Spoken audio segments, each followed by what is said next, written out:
Good morning and welcome to Norcal APEX Accelerator's webinar covering contracting certifications for small businesses.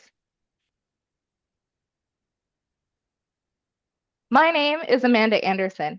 I'm the program coordinator for Norcal APEX Accelerator, and today I'm joined by our fantastic procurement specialist, Thomas Burns, who will be giving the main presentation today. But before I pass it off to him, I do want to let you all know about the APEX Accelerator program and how the nationwide program can assist you with government contracting. So, the APEX Accelerator program is a federally funded network of centers that offer assistance nationwide. And they're able to provide education and training to businesses just like you to help you become capable and successful in government contracting.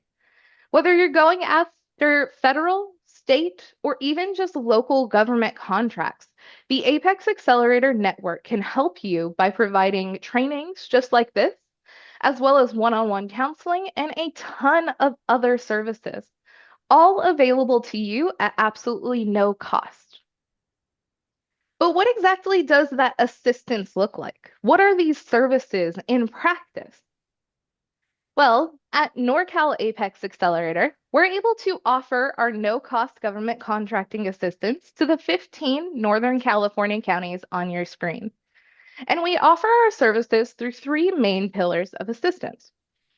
First, our one-on-one counseling, where once you sign up with us as a client, you're able to be paired with one of our procurement specialists, just like Thomas Burns, who can sit down with you one-on-one over Zoom and help you really move past any hiccups or hurdles you may be having in government contracting. Whether you've just heard of it as a concept and really want to explore it as a possibility for your business, or maybe you've seen opportunities that you want to take hold of and you need to get your registrations and certifications in order. Or maybe you're a more experienced business. Maybe you've won a contract or two, but really need help with maintaining compliance and reading those documents. Our procurement specialists can help with anything related to government contracting and are absolutely here to assist you and support your business in government contracting. Another great service that we're able to offer to our clients is this custom bid matching program, where you can sit down with your counselor and define what a good solicitation looks like to you. What kind of things are you looking for to make it a good opportunity? Maybe you can only perform your services in a certain geographic location, and that could be a defining feature of a good opportunity.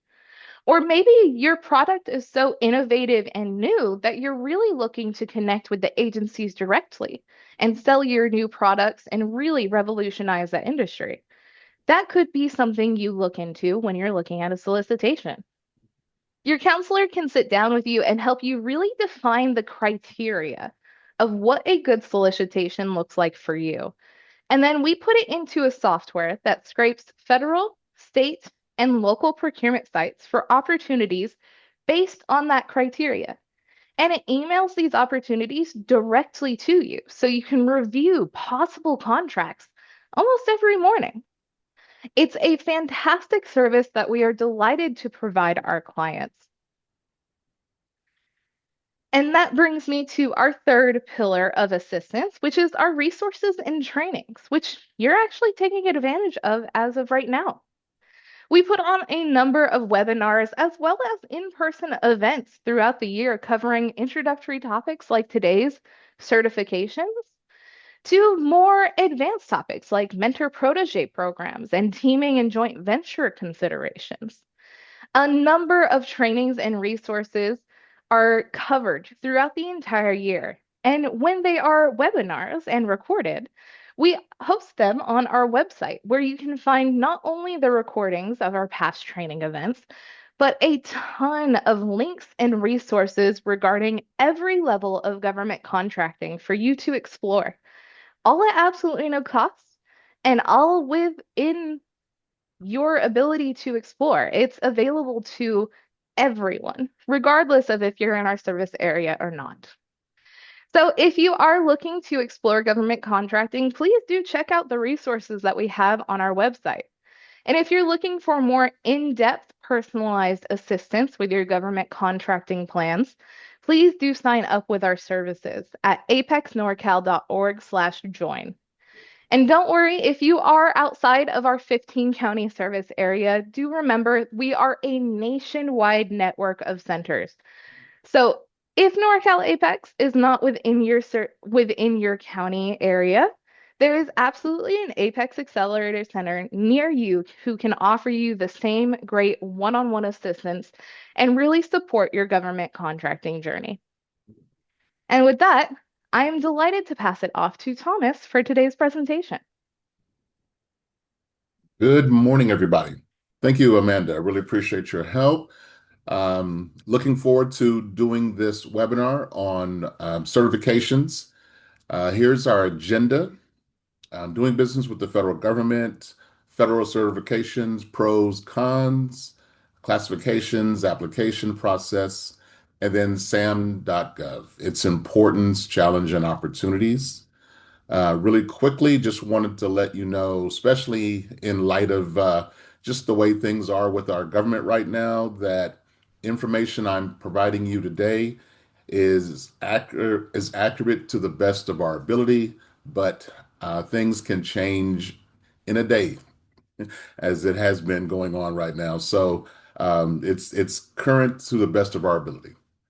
Okay, next slide, please. Thank you. So let's talk about why to do business with the federal government. For the most part, everybody or most people understand the United States federal government is the largest buyer in the world. This slide really gives you a quick overview of the spending, the breakdown based on socioeconomic classes, and then certification spending back in 2024, 2025, right? And as you can see, for the 8A program, and those who may not be familiar with these acronyms, I'll go over them in more detail as we go through the webinar. But the 8A, 5% spending, which equaled $78 billion, or 12% of the the spending for the small business community. Again, WOSB, Women Owned Small Business, HubZone, and Service Disabled Veteran Owned Small Business. And as you can see, the breakdown, and we left the link so you can, when you get these slides in a week, I encourage you to go and click on the link and really review the article that talks about the spending and how it breaks down. But this is just covering the opportunity doing business with the federal government and how certifications can be of assistance in helping you win those contracts. Next slide, please. Okay, risk versus reward, 2025 and beyond. We put together a list of agencies that did better than the other agencies, that for a better way of putting it, right? They got an A plus grade. So here's a listing at the same time, because things changed with the new administration. So we put the risk and the reward. For example, the SBA, they had a staff reduction of over 40%. So while they were receiving an A plus in 2024, I'm not sure what their grade's going to be for 2025 and 2026, because that's going to really affect how they operate within the small business community in terms of what we're looking for. Department of Agriculture, they had an A plus rating. Same thing, had a staff reduction of 15%. How does that affect their ability to still receive or provide an A plus? I personally don't know. Um, the information to grade these agencies won't come out for a little bit. And so I can only show you what they did back in 2024 and how they've been affected since the new administration. Some of the other noteworthy ones here, Office of Personal Management. They had a staff reduction of over 75%. So how does that affect their ability to work with the small business community and award contracts to those who have federal certifications? Again, I'm really not sure, but the article to this information is listed at the very bottom. Next slide, please. All right, so let's discuss in the next coming slides. I'm going to talk about why to get certified, what do preferences really mean, um, how does this work on the local, state, and federal levels? And then finally, working with primes and what does your certification mean when you're trying to do business with what we call a prime, which is either a multinational or just a very large company that is winning the multi-million dollar contracts. Next slide. Go ahead. Next slide, please. Okay, so here are the acronyms broken down if you were not aware of them. Small Disadvantaged Business, the SDB, VOSB for veteran, and then you have one for service disabled veteran, women-owned small business, and then there's one that's economically disadvantaged women-owned small business, which the difference is simply in the assets that a women-owned small business may have. And so the federal government has created two different classes of WOSB. And then you have the 8A program, which is not necessarily a certification, but a 9-year program. And I'll go into more details in the webinar, and then the hub zone, and I'll explain the hub zone. Next slide, please. Okay, so we put this slide in here because this is something that recently has come up. The DBE is the Disadvantaged Business Enterprise Program for Caltrans, or I'm sorry, for the U.S. Department of Transportation. Caltrans is its California version of that. So every state in the nation receives funding from the federal government to help with major projects such as bridges and roads.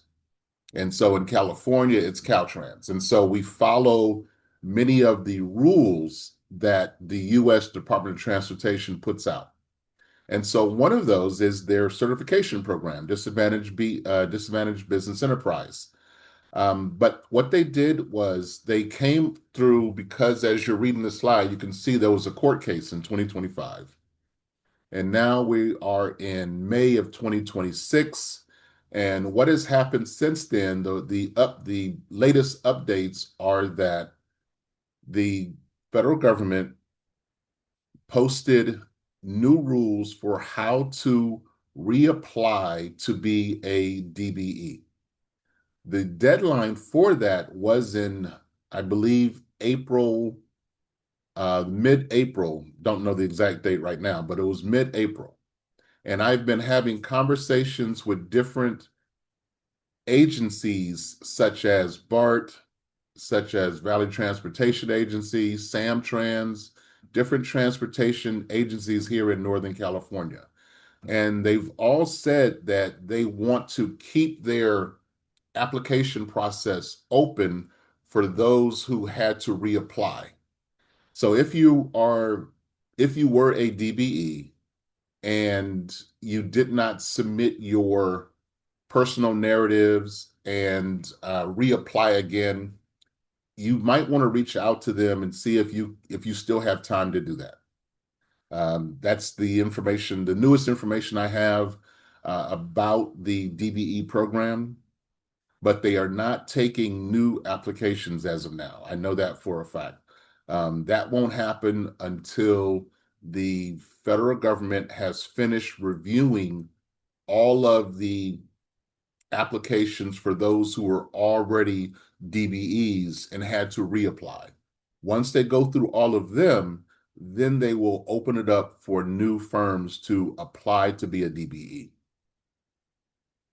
Um, and there's more information on this link that talks about this new rule and how it's affected the small businesses that have been having some success winning contracts with firms that do road construction and bridges. Um, but yes, looking forward to if there's any, well, actually on the next slide, I believe there's more questions. So next slide, please. Yeah. If there are any questions about the DBE and the information we just shared, I'd love to answer them. Yeah, there is one question relating to the A pluses that the agencies got in 2024. Rona was wondering what criteria was used to denote those A's. For the most part, they were looking at, are they meeting their goals? So, quick example, let's say an agency has a budget of $500 million dollars, as an example. And for each certification, there's a goal. I believe, for example, the 8A had a 5% goal, meaning out of that $500 million, dollars, are they spending 5% of their budget with the 8A program? If they are, or if they're exceeding that, then that would be an A plus. So they're looking at their spending. Are they able to reach the goals of doing business based off of the percentages that they need to hit for all of their certifications? So that's the primary reason. Perfect. And then we do have one other question, which I believe will be answered as we go through the certifications. But I do want to let everybody know for the DBE stuff, I will be dropping that link that was on the slide in chat for you to explore here in a moment. But I believe we can go on. Okay, perfect. Okay, so this is the first one that was on the screen that talked about what are all of the federal certifications. This is the small disadvantaged business. I see it as a kind of like a catch-all, right? This is the one where um, it's based off of your size standard utilizing the next codes.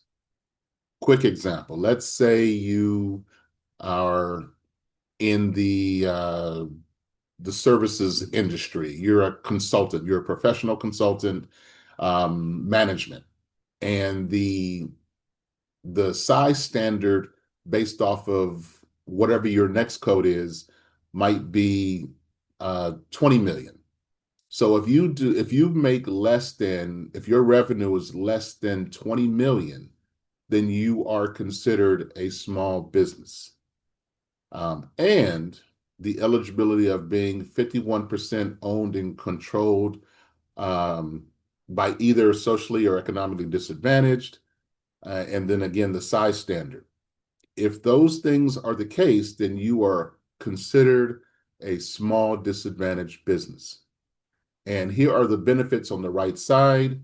So I'm gonna quickly talk about the difference between utilizing it as a preference for set aside, sole source, and doing business in terms of working with a prime. So the three different ways a federal agency reaches their goals, right? So one is the sole source. This is very rare. It doesn't happen a lot, but it does happen. When a when a business has a product or service that is extremely unique and necessary for a government agency. A quick example utilizing consulting is if a agency wants to utilize a very specific training for their staff, right? They want to utilize a very specific training method or model, and they only find a few firms that offer that training. They can go ahead and create a sole source contract to receive that type of training for their staff, especially if the training is under a certain dollar amount, right? As an example would be if it's under, let's say, $200,000. Another quick example is if it's a product and it's a very specialized product, but it's millions and millions of dollars. They can still do a sole source if they can show that this is the only company or one of the only companies that can provide the product that they need. The other one is set asides. This is when the government is looking to purchase whatever the product or service is, doesn't matter, but they're buying less than, that's, I think the new standard is 350,000. It was 250, but now it's up to 350,000. So if they're buying $300,000 worth of whatever the product or service is, they are um, mandated in a way to create a set aside for a small business classification. The contracting officers and the program managers will then make a determination who should they set that aside for. Should it be the SDVOSB? It could be the 8A, it could be the WOSB or HubZone. And then they choose. And that is where the certification has its greatest opportunity because now you're only competing against those other firms who are in your same certification. So you're only competing against other WOSBs or 8A firms or HubZones. And then finally, when there is a large contract, a large solicitation that's going out, let's say it's $5 million or more, the prime is going to be mandated within that solicitation to then award. It could be 10%, it could be 15, it could be 20. The government will dictate to the prime how much of that $5 million contract has to be set aside for small businesses who are certified. Now, the prime chooses how they want to do that set aside.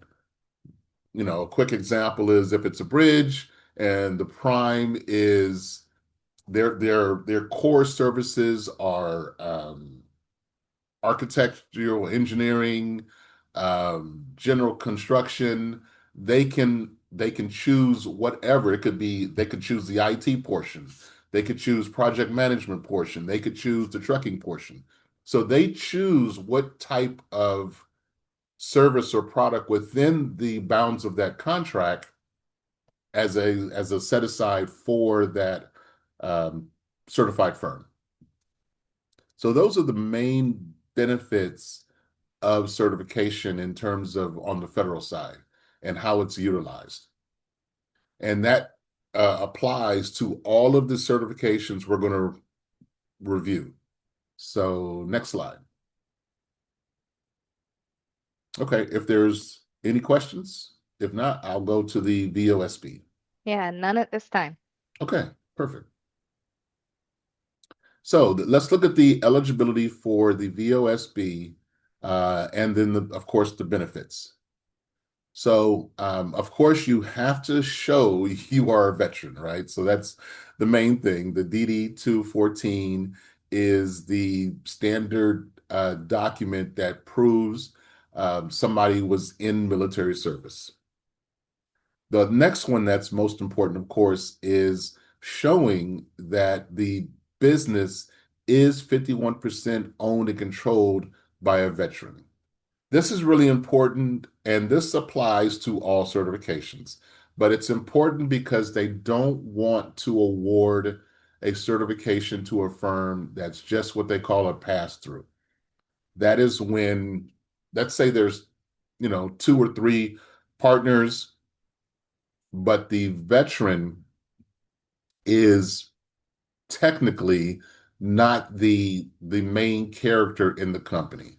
They might be a small player or even a silent partner. They want to make sure when they provide a certification to a veteran-owned small business, that the veteran really is the main owner of the company. And so proving that is really important with the application. Same with the WOSB, the 8A firm, and the Hub Zone. When we go over these, you'll see these eligibility requirements kind of have the same characteristics.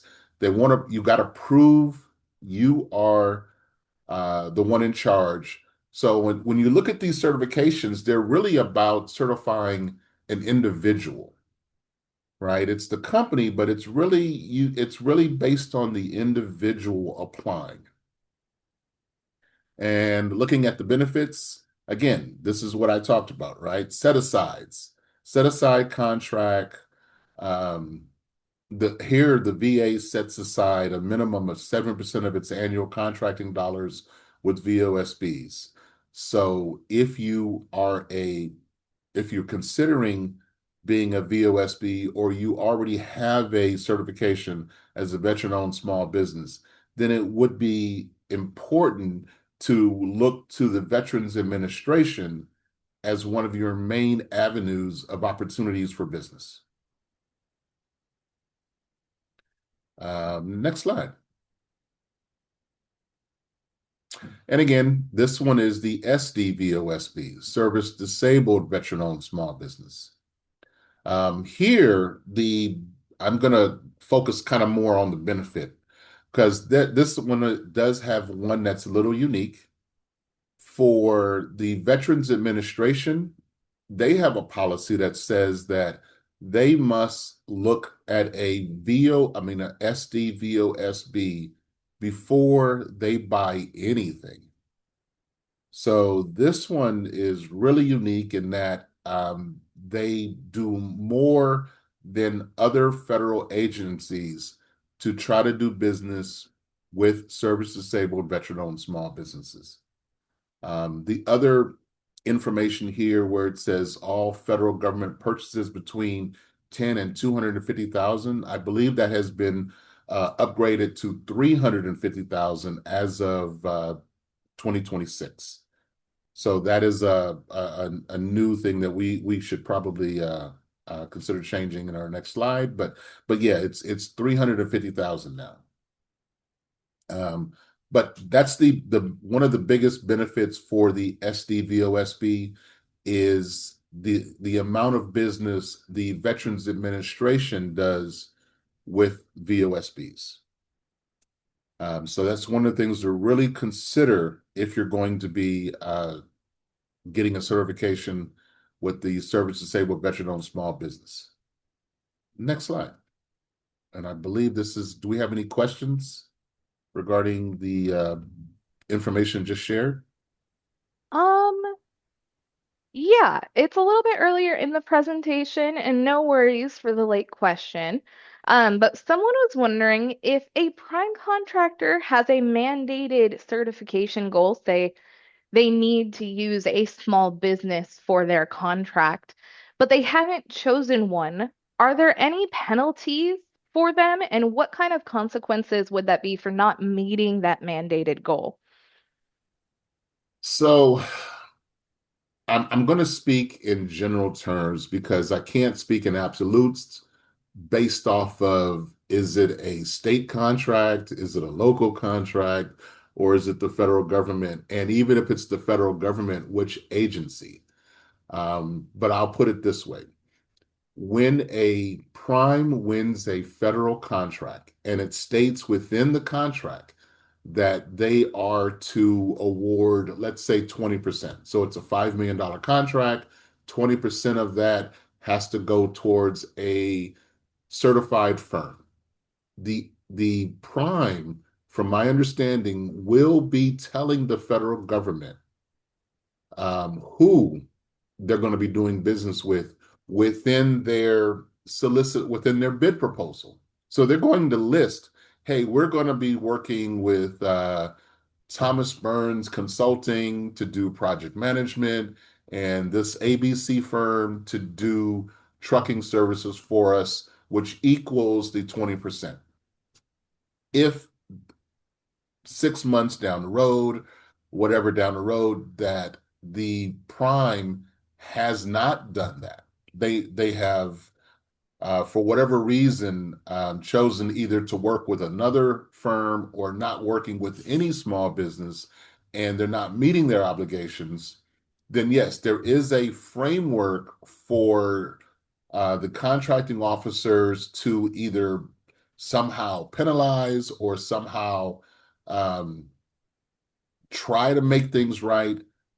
But historically, the contract will get done, right? The government needs the prime to finish whatever work they've started. It has to get done. The mission always is going to come first, whatever that mission is, whether it's bridge, road, something dealing with whatever it is, it's got to get done.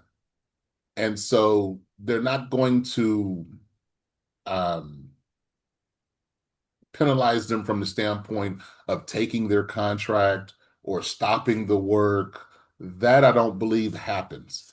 But yes, in the future, it might hurt the prime when they're going after other contracts if this kind of issue does become a big deal within that agency. But again, I can't speak in absolutes because every agency, every situation can be handled a little differently. Perfect. And with that, I do see a couple other questions, but they are asking about things we're going to be discussing in the rest of the Okay, cool. presentation. So let's go ahead and move on with the Okay. training. All right. The woman-owned small business. So, like as I had described with the veteran and the SDB, the certification is for that woman who is claiming to be 51% owner and controller of that company. Of course, if it's much easier, if it's a team of 2 or 3 women, but again, the goal is to make sure the federal government wants to make sure that historically, let's say it's a husband and wife team, that the wife really is 51% owner and not the husband. That has been the historical challenge, and that's why the application process um, is so detailed, for a better word. If anybody has gone through an application to be a certified firm, they understand there's a great deal of paperwork, everything from tax returns to letters to referrals, references. There's a great deal of information that you must share to become eligible to receive one of these certifications with the federal government. Because again, they really want to prove um, they're giving that certification to a firm that really does um, should receive it. And again, the benefits. The biggest one is the set asides and the opportunity to do business with a prime that is looking for WOSBs as their partners. Next slide. So this is the difference with the WOSB and the economically disadvantaged. It's the bullet points of being owned and controlled by one or more women, each with a personal net worth less than 850,000, and be owned and controlled by more or one women, each with 400,000 or less in adjusted gross revenue or income over the past 3 years, and less than each 6.5 million or less in personal assets. So with the WOSB, these numbers don't apply at all, right? They don't dictate or state what should your net worth be.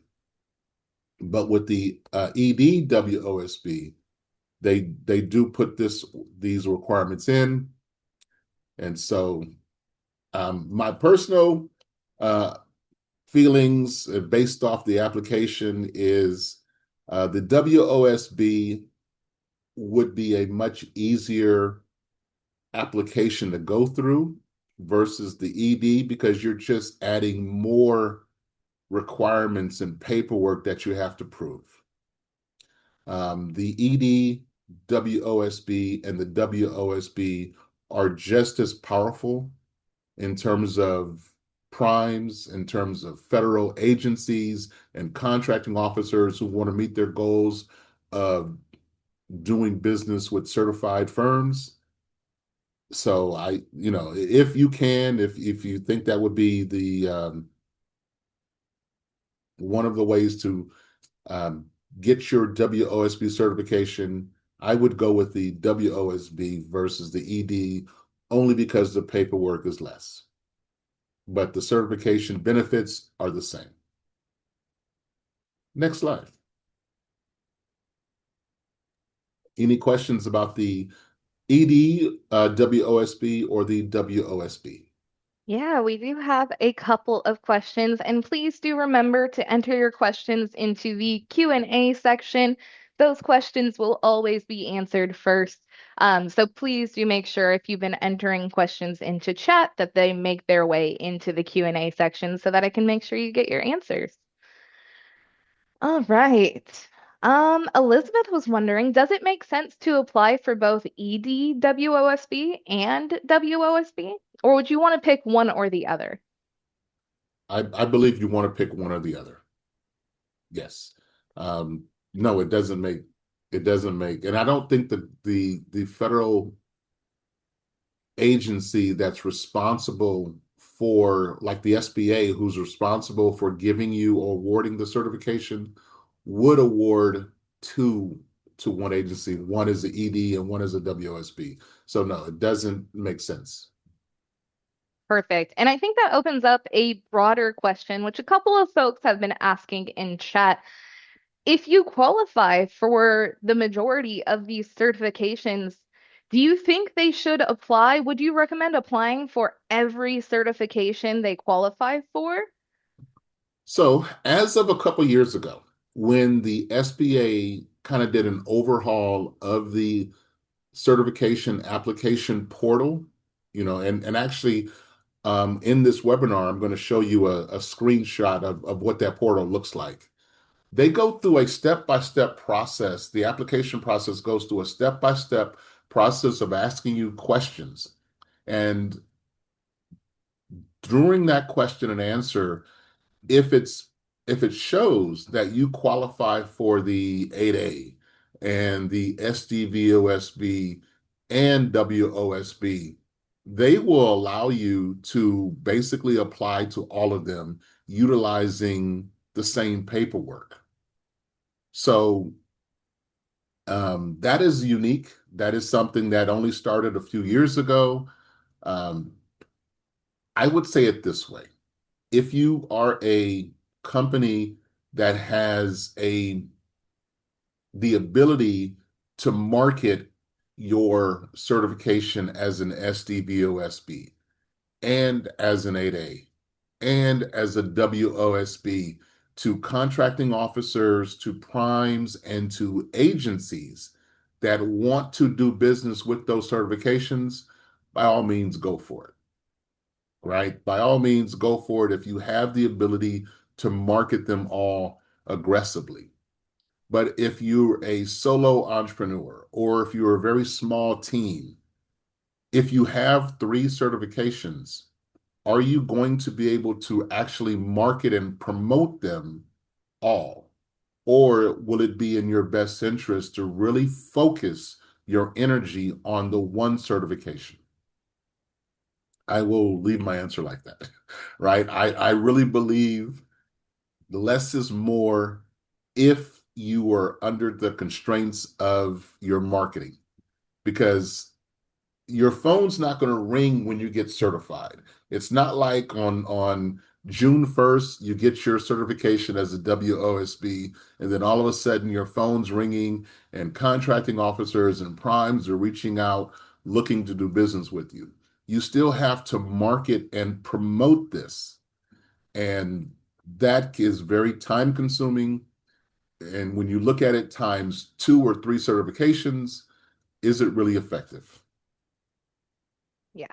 So, And that's only a question you can answer for yourself right, and your right, business. right. But you could sign up for Apex Accelerator services and have a procurement specialist go over it with you and assist in making that decision and really help with a benefits and like risk management kind of assessment. So that is a great use of Apex Accelerator services. All right, let's get into the 8A. Yeah, let's do it. So again, this is a 9-year program. This is a little different than a certification that once you get it, you just have to go through I think a 3 or 4 year update real quick. But this one is a 9-year program. You only can do it one time. So after the end of the 9 years, that's it. You only can you're out of the program. The goal, though, the goal is to take a small business, and at the end of 9 years, they have produced enough revenue and contracts where they're a either a large firm or they really have grown considerably. That is the overall goal of the 8A program. The breakdown is usually you have the development stage of 4 years and then the transition stage of the 5 years. Now, we'll get into some of the challenges with the 8A program, but this was the original, or should I say this was the federal program the federal government put together back in the late 60s, early 70s when they saw the overwhelming um, evidence that the small business community was being locked out of federal contracting. And only large firms were getting 99% of awards. And they wanted to change that narrative. Their first attempt was the 8A program. Next slide, please. Now, here are the requirements to be part of it. Of course, be a small business. At the same time, you really should have 1 year under your belt. And when I say 1 year, meaning 1 year of doing business either with government, could be any government, doesn't have to be federal, but government or with the private sector.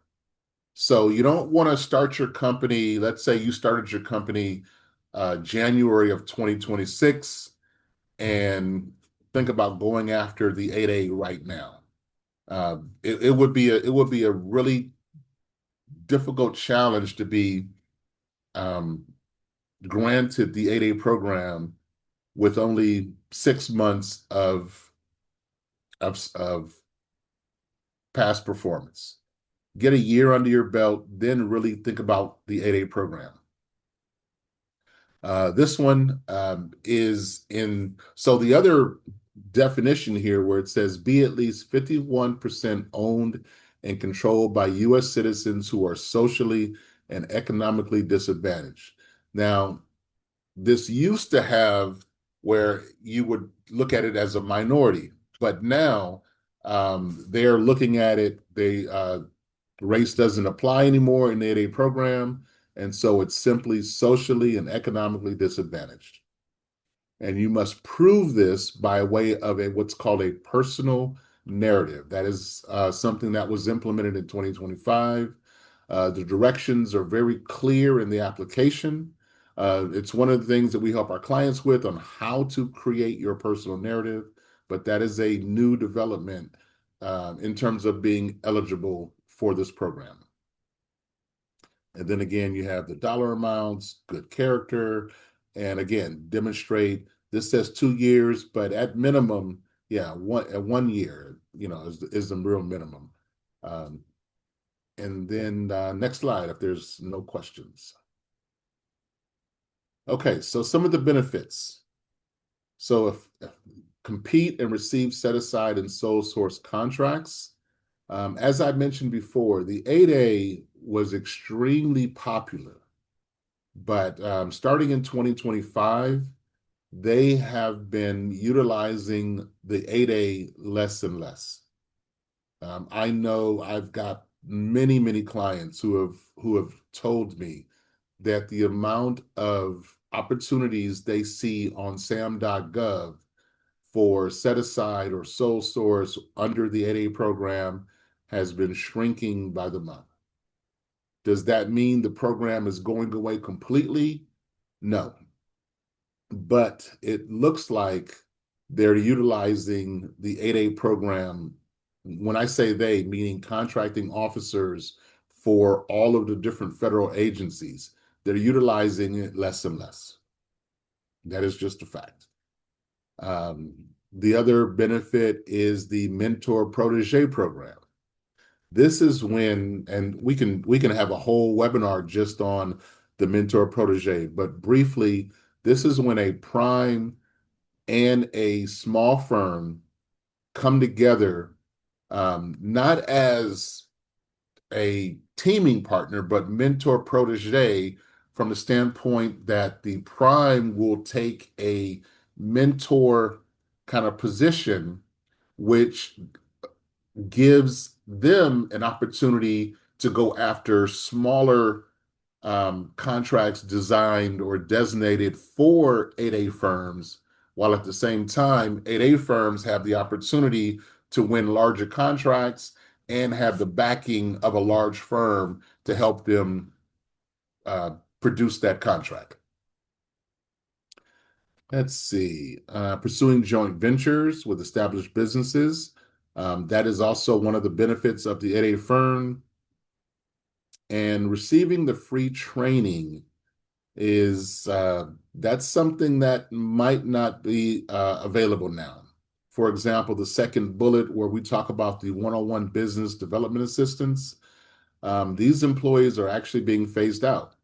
They were called opportunity specialists within the SBA, and an 8A firm was assigned one individual within the SBA to help them through the process of receiving or finding opportunities as an 8A firm. That has been pretty much phased out starting in 2025. Next slide.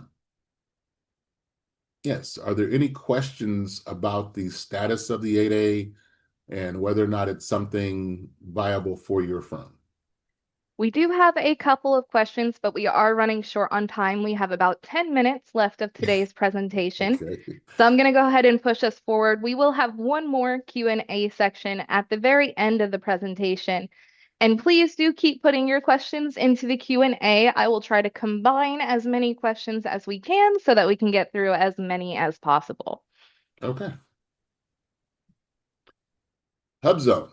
This is the only certification that's based off of your location. Where is your business located? That is what determines the HubZone. Next slide. I believe it goes into all of the yes. So here we go.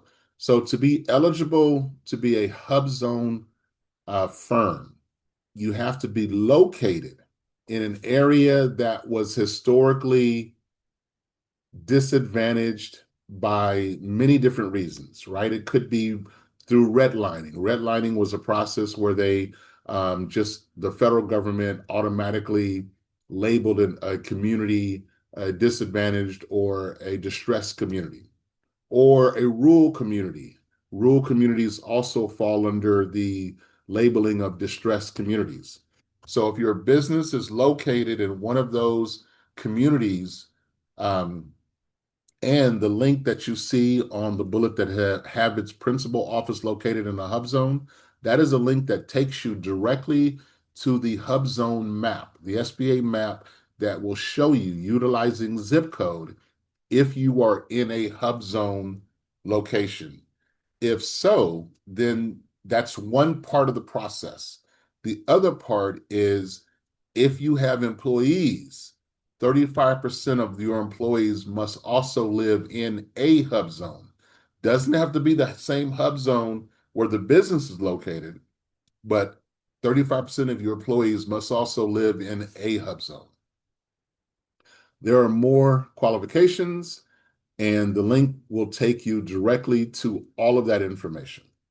We don't have a lot of time to go over all of them. The HubZone program is one of the more complicated to apply for.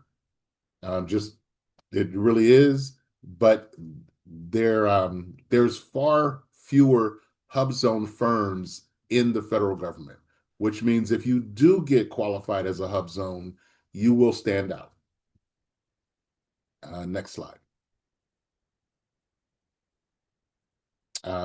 That's one of the main benefits. There's only a few of them, right? There's in terms of how many there are SDV OSBs and WSBs.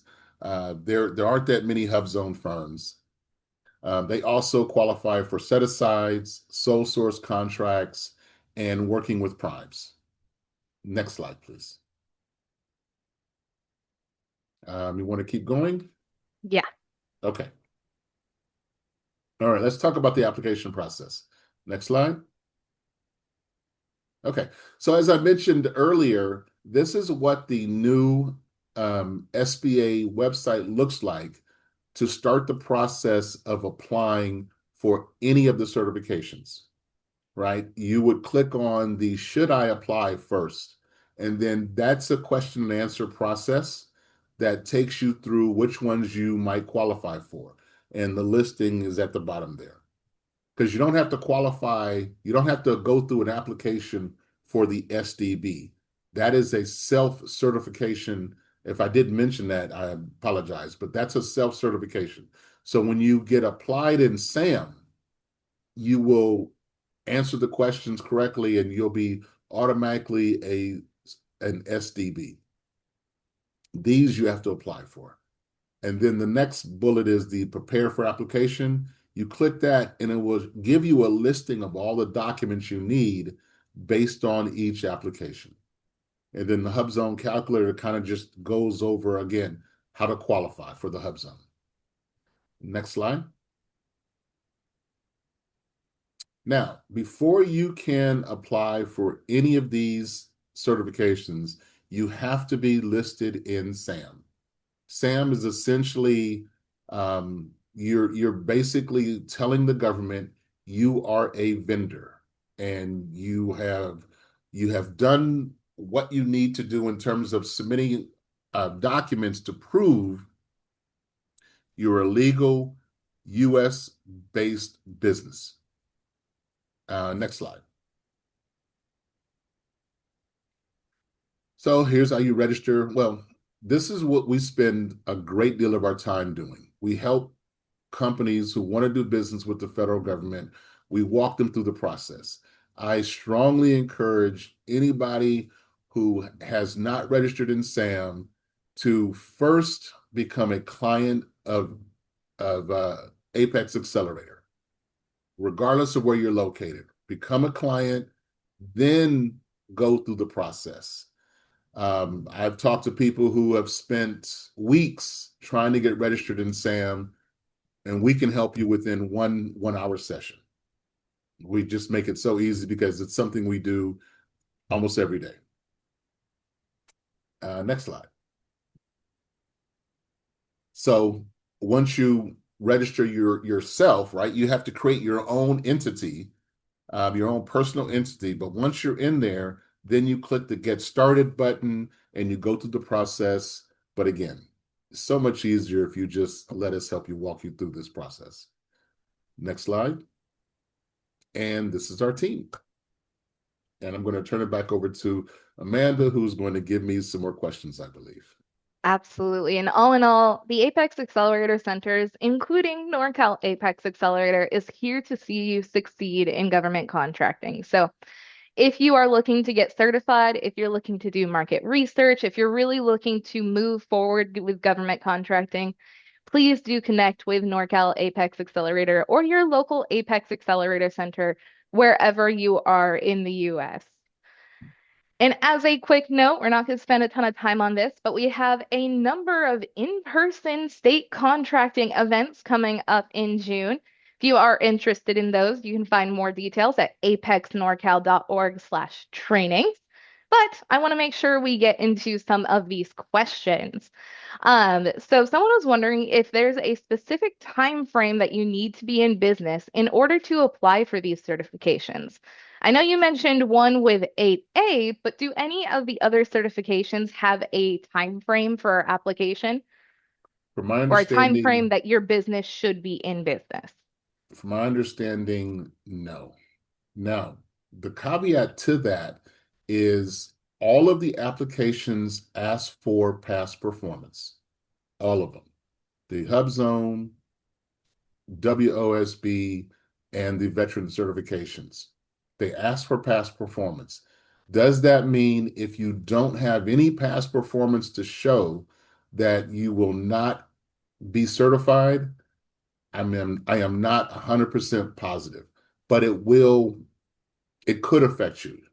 So I'm not going to say it's a definite no, but it definitely can affect you. Yeah, perfect. And then in regards to net worth, someone was wondering when you say personal net worth, does that include property assets and those kind of things? Usually they exclude homes. That is what I've seen in all of the applications. They usually exclude homes.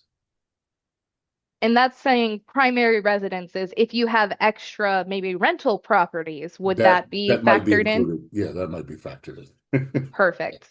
And then on the same question of net worth, if you get certified and then your net worth grows, like we all want it to, would your certification be pulled immediately? Would you be penalized, or would you just not be able to renew next time? I am not 100% certain, but I'm pretty sure that question won't come up again until renewal. Yeah, So they won't be gauging you on a annual basis like that. No. perfect. And then this is actually a really loaded question to end on, but I do think it's very important with everything going on in the federal government and with the dissolution of DEI. How is that decision affecting the contracting certifications?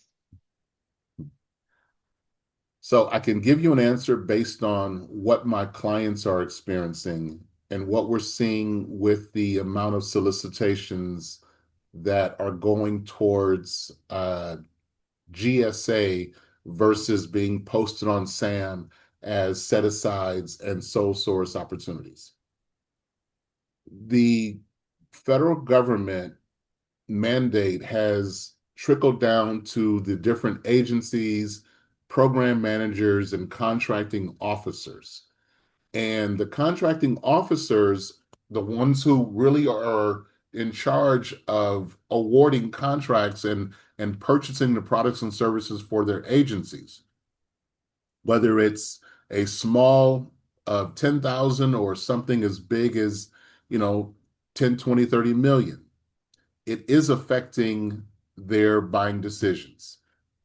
We see it from the standpoint of, as I said before, less 8A set asides coming out, less WOSB. In fact, I've done work with clients who are already have a WOSB certification, and we're looking on sam.gov for solicitations, and we find none.